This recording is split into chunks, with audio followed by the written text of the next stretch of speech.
प्रिय विद्यार्थियों, आप सभी का हार्दिक स्वागत है आपके अपने चैनल द सेंस गुरु में। मैं संजय कुमार एक बार फिर से आपके बीच उपस्थित हूं बिहार बोर्ड के वर्ग 12वीं से संबंधित हिंदी विषय के काव्यखंड को लेकर के।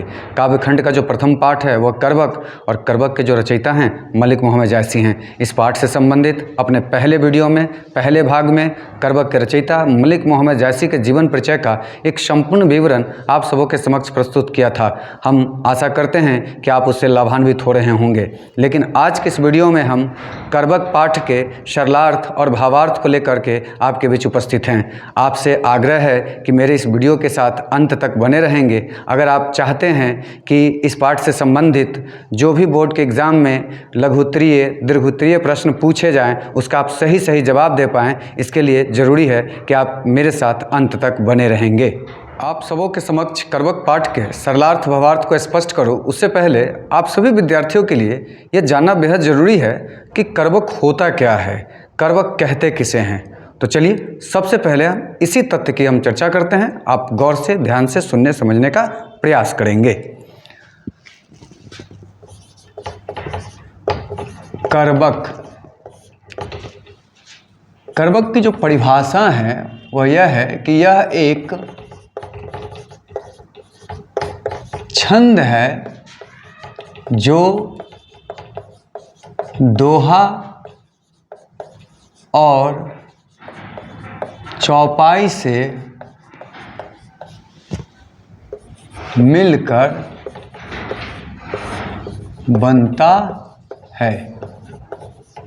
तो जिसमें दोहा और चौपाई दोनों हो उसे ही हम करवक कहते हैं। अब करवक की जो परिभाषा है उसमें नए शब्द आ गए, दोहा और चौपाई, तो इससे भी आपको वाकिफ होना जरूरी है। तो चलिए इस पर भी हम संक्षिप्त चर्चा आपके बीच रखते हैं।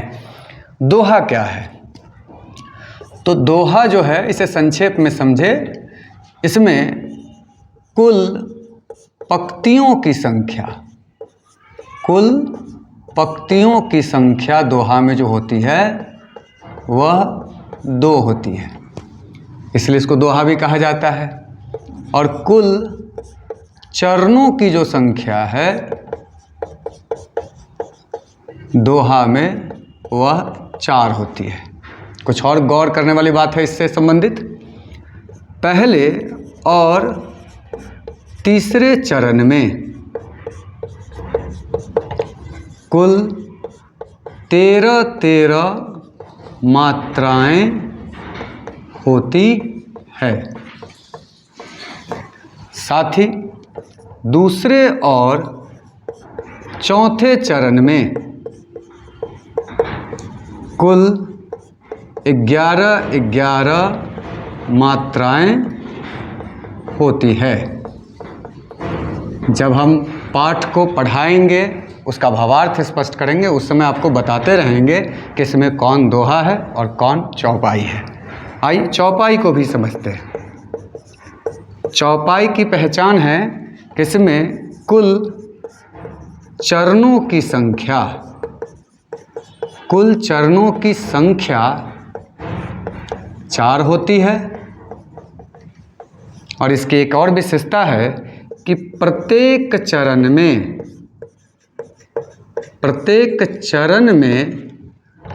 कुल 16 मात्राएं होती है। तो हमने चौपाई को भी समझा कि चौपाई में कुल 4 चरण होते हैं, लेकिन उसकी एक खासियत है कि प्रत्येक चरण में पहले, दूसरे, तीसरे और चौथे चरण में, सभी चरण में 16 मात्राएं होती हैं। और दोहा की पहचान है कि पहले और तीसरे में 13 मात्राएं और दूसरे और चौथे में 11 मात्राएं होती है। अब मैं करवक पाठ का जो भावार्थ है उसे आप सबों के समक्ष प्रस्तुत करने जा रहा हूँ। लेकिन वीडियो के प्रारंभ में मैंने वादा किया था, आपसे कहा था कि जब मैं भावार्थ स्पष्ट करूँगा तब उनकी पंक्तियों में कौन सी पंक्ति चौपाई है और कौन सी पंक्ति दोहा है यह मैं बताता रहूँगा। तो चलिए सबसे पहले जानते हैं कि जो बोर्ड के ऊपर जो लिखी गई जो पंक्ति है मलिक मोहम्मद जायसी जी की, वह दोहा है अथवा चौपाई। तो इनकी पंक्ति को अगर हम गौरपूर्वक पढ़ते हैं तो देखने से हमें पता चल रहा है यहाँ पर कि इनकी जो पंक्ति हैं इसके 4 चरण हैं। एक चरण यहाँ से यहाँ तक है, दूसरा चरण यहाँ से यहाँ तक है, तीसरा चरण यहाँ से यहाँ तक है और चौथा चरण यहाँ से यहाँ तक है। तो इसमें कुल 4 चरण हैं। हमने आपको प्रारंभ में ही बताया था कि दोहा में भी 4 चरण होते हैं और चौपाई में भी 4 चरण होते हैं। तो इस आधार पर तो हम नहीं जान पा रहे हैं चरण के आधार पर आसानी से कि ये दोहा है अथवा चौपाई। तो हमें क्या करना पड़ेगा, उसकी मात्रा के आधार पर हमें जानना होगा कि ये दोहा है या चौपाई। तो इसकी मात्रा की अगर हम गणना करते हैं तो हम पाते हैं कि इसमें यहाँ से यहाँ तक 16 मात्राएँ हैं, इसमें भी 16 मात्राएँ हैं, इसमें भी 16 मात्राएँ हैं, इसमें भी 16 मात्राएँ हैं। तो 4 चरण हो और प्रत्येक में बराबर बराबर यदि 16 मात्राएं हों तो वो चौपाई होती है। अब हमें यह पता हो गया, ज्ञात हो गया कि ये चौपाई है। तो चलिए अब इस चौपाई का जो भावार्थ है उसे हम स्पष्ट करते हैं, लेकिन उससे पहले उसमें जो कुछ शब्द हैं, शब्दार्थ हैं उसके, वो आप जान लें ताकि आपको अर्थ को समझने में किसी प्रकार की कठिनाई का सामना ना करना पड़े। हो सके तो उसे आप सुन के अपने कॉपी में नोट भी करते रहेंगे। नैन का मतलब आँख होता है, गुणी का मतलब गुणवान होता है, सोई का मतलब वही होता है, विमोहा का मतलब मोहित होना या आकर्षित होना, जय मतलब जिसने भी होता है, और जैस का मतलब जैसा, जग मतलब संसार, विधि मतलब ईश्वर, अवतारा मतलब अवतरण होना या जन्म होना, दिन मतलब देना, कलंक मतलब कमी, किन मतलब किया, उजियारा मतलब प्रकाश। अब भाई मलिक मोहम्मद जैसी कहना क्या चाहते हैं, उनका कहना है, उनकी पंक्ति के आधार पर हम ये जानने का समझने का प्रयास करते हैं। मलिक मोहम्मद जैसी का कहना है कि एक नयन कवि मोहम्मद गुनी, कहना चाहते हैं कि उनके ईश्वर ने एक ही आँख दिए हैं, वो एक ही आँख के हैं, लेकिन कैसे हैं, गुणवान हैं। सोई विमोहा जे कवि सुनी, जो भी इनको सुना, मलिक मोहम्मद जैसी जी को जो भी सुना, जो भी इनकी वाणी को सुना, जो भी उनकी कविता को सुना, काव्य को सुना, वही उनकी ओर आकर्षित हो गया या मोहित हो गया। आगे बता रहे हैं कि चांद जैसे जग विधि अवतारा, मतलब चांद के जैसे ही ईश्वर ने उन्हें इस जग में, इस संसार में जन्म दिया है। और जिस तरह से चांद में कमियां था, चांद में दाग धब्बे थे, ठीक उसी प्रकार से इनके चेहरे पर भी दाग धब्बे थे, ये कुरूप थे, एक आँख वाले थे। तो वही कह रहे हैं कि दिन कलंक, जिस तरह से चांद को कलंकित किया, उसमें कमी दिया, उसी तरह से मलिक मोहम्मद जैसी में भी कमी है। लेकिन फिर भी जिस प्रकार से चांद अपने कलंक को, अपनी कमी को पीछे छोड़कर पूरी दुनिया में, संसार में उजाला फैलाता है, ठीक उसी प्रकार से मलिक मोहम्मद जैसी भी अपनी कमियों को, अपनी रूपहीनता को पीछे छोड़कर ज्ञान रूपी प्रकाश फैलाते हैं। अगर ये पंक्ति अगर आपके एग्ज़ाम में पूछेंगे तो उसे लिखने का जो तरीका है वह क्या है, ये सबसे महत्वपूर्ण है, आप इसे नोट कर लें। अब इसे लिखेंगे कैसे, तो सबसे पहले ध्यान देना है, गौर से आप कॉपी में से नोट करते रहें। प्रस्तुत पंक्ति मलिक मोहम्मद जैसी द्वारा रचित महाकाव्य पद्मावत के अंश विशेष करवक से ली गई है। इसका लिखने का सही तरीका है, एग्जाम में जब इसके भावार्थ स्पष्ट करने को कहा जाए तो आपको इसी प्रकार से लिखना होगा, इसे नोट कर ले।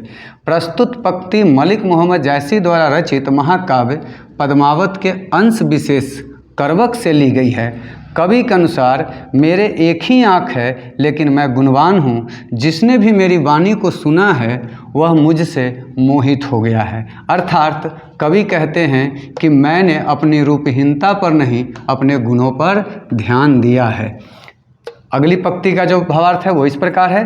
चांद के जैसा ईश्वर ने मुझे इस संसार में जन्म दिया है, मुझे भी चांद के जैसा कलंकित होना पड़ा है, अर्थात उसमें कमी है। लेकिन जिस प्रकार से चांद अपने कलंक को छोड़ अपनी चांदनी को संसार में फैलाया है, उसी प्रकार से मैं भी अपनी रूपहीनता को छोड़ पूरे जग में ज्ञान का प्रकाश फैलाया है। इसे आप नोट कर ले।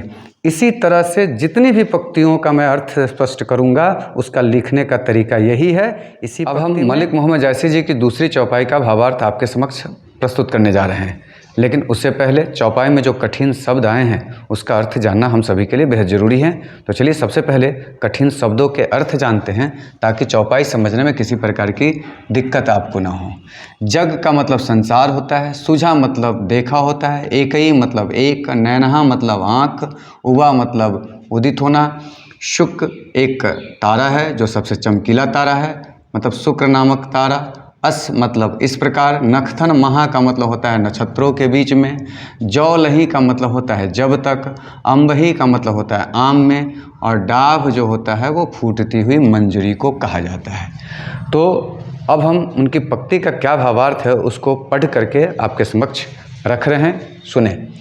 लिखा है कि जग सूझा एक ही नैना।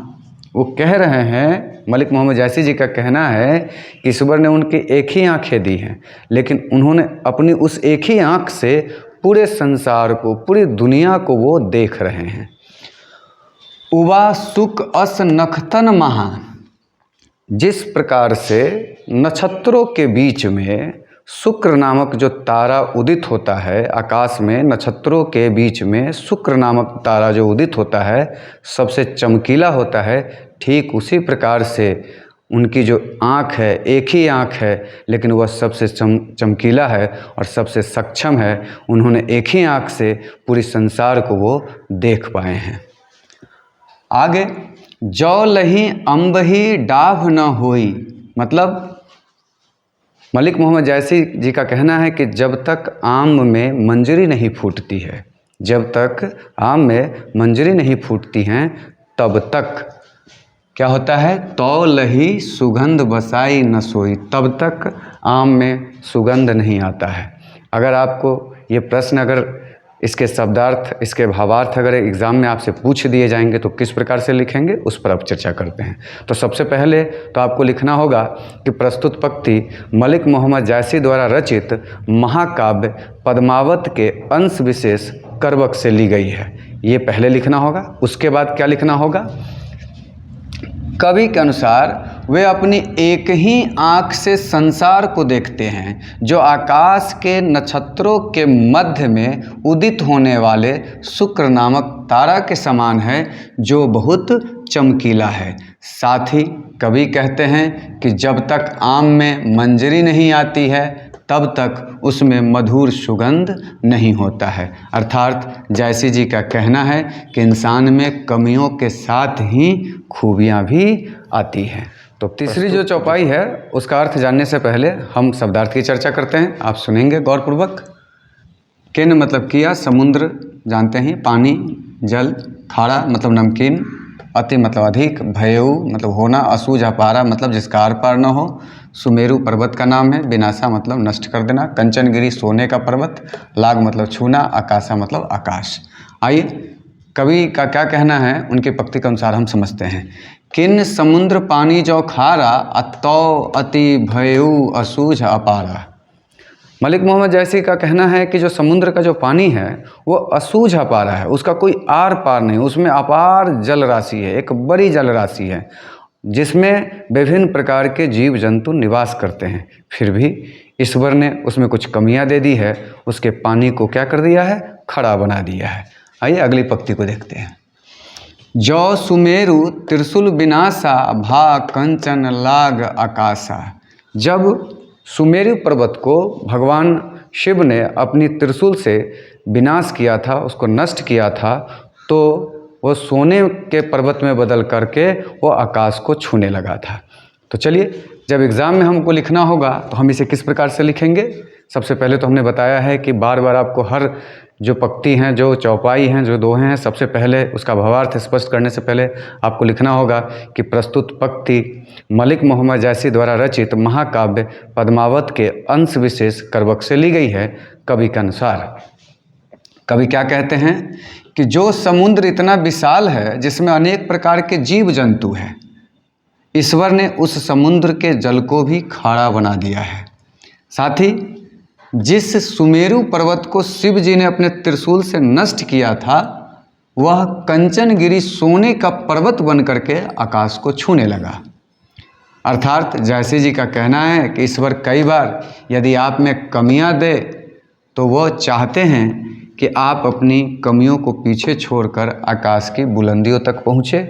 जिस प्रकार से सुमेरु पर्वत को शिव ने नष्ट किया, उसका विनाश किया, लेकिन वो आकाश की बुलंदियों तक, वो सोने का पर्वत में बदल करके वो आकाश की ऊंचाइयों तक वो पहुंच गया। उनकी चौपाई की जो अगली पंक्ति है उसका अर्थ जानते हैं। चौपाई है कि जौ लही घड़ी कलंक न पड़ा, जौ लही घड़ी कलंक न पड़ा, आ कांच न होई कंचन करा।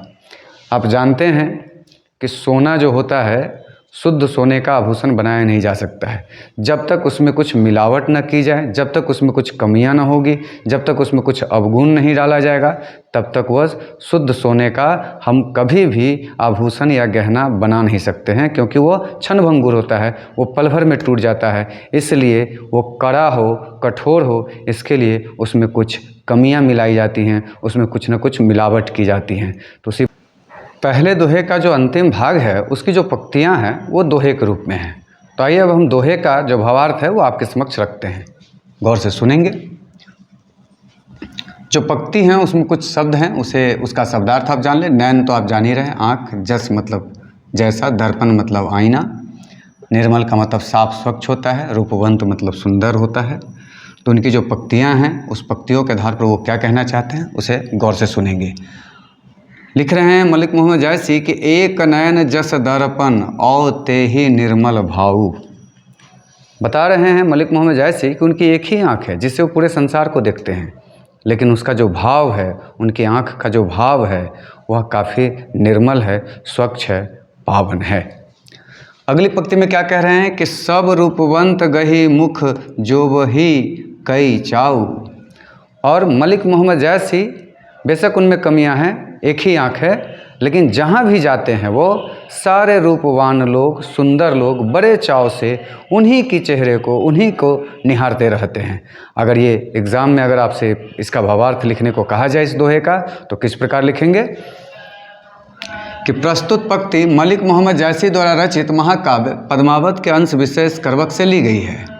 कवि के अनुसार मेरी एक ही आँख है जिससे मैं संसार को देखता हूँ, ये आँख दर्पण के समान है और इसका भाव निर्मल है।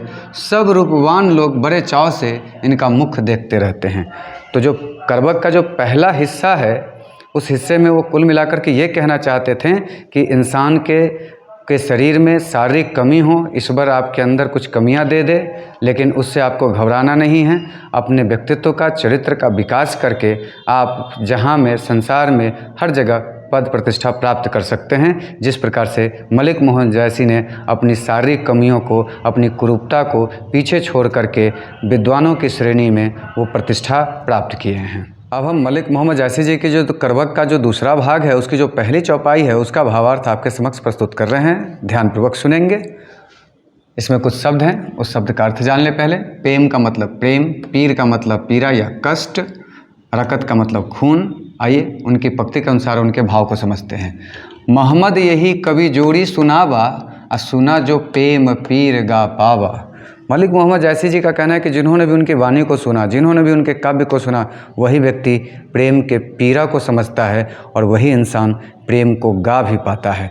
आइए अगली पंक्ति का अर्थ जानते हैं। जोरी लाई रकत कै लेई, आ गाढ़ी प्रीति नैन जल भेई। मलिक मोहम्मद जायसी जी का कहना है कि उन्होंने प्रेम को अपने रक्त रूपी गोंद से लेई से जोड़ा है और साथ ही प्रेम को अपने आंसुओं से सींचा है। आइए अगर ये एग्ज़ाम में आपसे प्रश्न पूछे तो आप इसे किस प्रकार लिखेंगे, किस प्रकार इसका भावार्थ स्पष्ट करेंगे। तो सबसे पहले आप लिखेंगे कि प्रस्तुत पंक्ति मलिक मोहम्मद जायसी द्वारा रचित महाकाव्य पद्मावत के अंश विशेष करवक से ली गई है।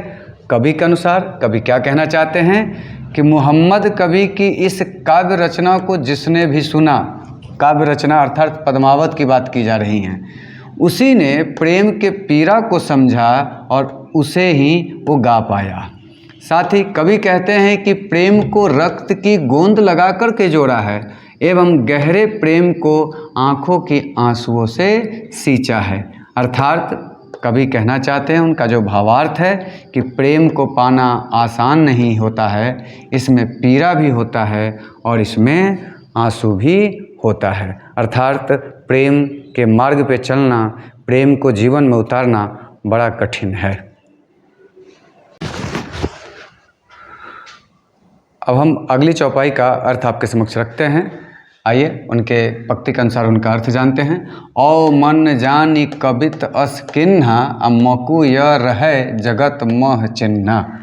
कवि का कहना है कि मैंने पद्मावत की रचना मन में यह भाव रख करके किया है कि मेरे मरने के बाद भी मेरी निशानी के रूप में वो पद्मावत जैसी रचना मेरी निशानी बनी रह जाएगी। यह भाव लेकर के उन्होंने पद्मावत की रचना की है। अगली पंक्ति का अर्थ जानते हैं।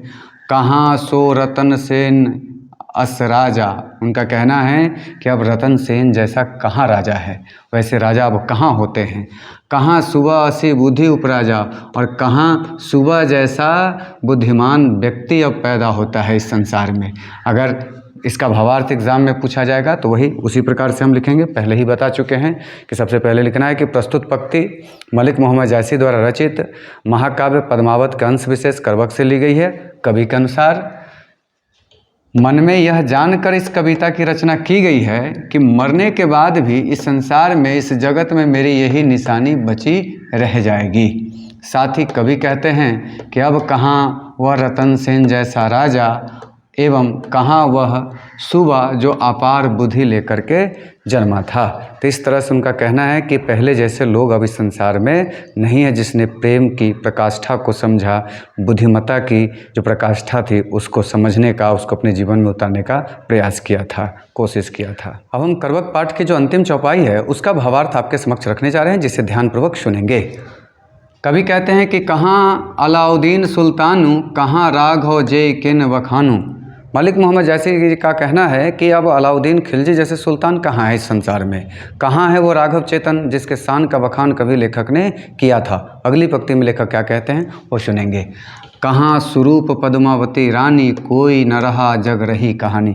मलिक मोहम्मद जैसी जी का कहना है कि अब पद्मावती जैसी सुंदर रानी भी संसार में नहीं है, लेकिन उनकी यश, उनकी कृति, उनके काम हमारे बीच में मौजूद हैं। अगर ये आपके एग्ज़ाम में पूछा जाए इसका भावार्थ तो आप सबसे पहले लिखेंगे कि प्रस्तुत पंक्ति मलिक मोहम्मद जैसी द्वारा रचित महाकाव्य पद्मावत के अंश विशेष करवक से ली गई है। और कवि के अनुसार कहाँ है अलाउद्दीन जैसा सुल्तान, कहाँ है वह राघव चेतन जिसके शान का बखान किया था। साथ ही कवि कहते हैं कि कहाँ है वह सुंदर रानी पद्मावती, अब यहाँ कोई नहीं है इस संसार में। उनकी कृतियों के रूप में मात्र उनकी कहानियाँ ही रह गई हैं। अंतिम जो पंक्ति है उसका भावार्थ में स्पष्ट कर दूं। धनी सो पुरुष जस कीर्ति जासु, फूल मरय पर मरय न बासु। मलिक मोहम्मद जैसी जी का कहना है कि धन्य है वो पुरुष जिनके कीर्ति, जिनके यश हमारे बीच मौजूद हैं, क्योंकि यश कीर्ति कभी समाप्त नहीं होते, कभी मरते नहीं हैं। जिस प्रकार से फूल सूख करके झड़ जाता है, नष्ट हो जाता है, लेकिन उनके सुगंध हमारे बीच सदैव मौजूद होते हैं, इस प्रकार मलिक मोहम्मद जैसी जी कहना चाहते हैं कि इंसान को अपने यश कीर्ति के पीछे जाना चाहिए, क्योंकि वही आपको दुनिया में सदैव आपको जिंदा रख सकता है, आपकी पहचान सदैव बनी रहेगी। आइए कवि क्या कहते हैं। कवि के अनुसार धन्य है वो पुरुष जिसके यश एवं कीर्ति हमारे बीच रह गई हैं। फूल झड़कर नष्ट हो जाते हैं पर उनकी सुगंध कभी भी नष्ट नहीं होती है। मलिक मोहम्मद जैसी जी के करवक पाठ के जो अंतिम दोहा है उसका भावार्थ अब आपके समक्ष रख रहे हैं, आप इसे सुनेंगे। मलिक मोहम्मद जैसी जी का कहना है कि केई न जगत जस वेचा, केई न लिन जस मोल। कोई भी इंसान इस संसार में, इस दुनिया में अपने यश को न बेच सकता है और न कोई व्यक्ति किसी के यश को या अपने यश को किसी से वो खरीद सकता है। आगे क्या कहते हैं कि जो यह पढ़े कहानी हम सब रे दुई बोल। जो भी इस कहानी को पढ़े, हमारे बारे में कुछ दो शब्द वो बोले, प्यार के, प्रशंसा के वो दो शब्द सुनना चाहते हैं। आइए लेखक क्या कहते हैं उसको अगर आपको एग्ज़ाम में लिखेंगे किस प्रकार, उसे हम देखते हैं कि कवि के अनुसार किसी ने संसार में अपने यश को बेचा नहीं है और किसी ने अपने यश को खरीदा भी नहीं है। जिसने भी इस कहानी को पढ़ा है उसी ने दो बोल हम सबसे बोले हैं। तो इस तरह से हमने अपने वादे के अनुसार इस पाठ का एक संपूर्ण विवरण आपके समक्ष रखा। कवि के जीवन परिचय सहित और साथ ही पाठ का जो भावार्थ था। अब हम आशा करते हैं कि अगर आपने मेरे इस वीडियो को दोनों भाग को अगर आपने पूरा देखा समझा तो आप इससे सब्जेक्टिव और ऑब्जेक्टिव अर्थात आपको वस्तुनिष्ठ प्रश्न और जो भी इस पाठ से संबंधित जो भी लघुत्तरीय दीर्घोत्तरीय प्रश्न पूछे जाएंगे उसका आप बहुत अच्छे तरीके से जवाब दे पाइएगा। ये वीडियो काफ़ी लंबा हो चुका है, इसलिए मैं अपनी बातों को यहीं पर समाप्त करता हूँ, इस वादे के साथ कि यथाशीघ्र काव्यखंड का जो दूसरा पाठ है उसका हिस्सा ले करके एक बेहतर विवरण, इसी तरह का एक बेहतर और सूक्ष्म विवरण आपको बीच एक बार फिर से मैं लेकर के उपस्थित होऊंगा। तब तक के लिए शुभ विदा, धन्यवाद।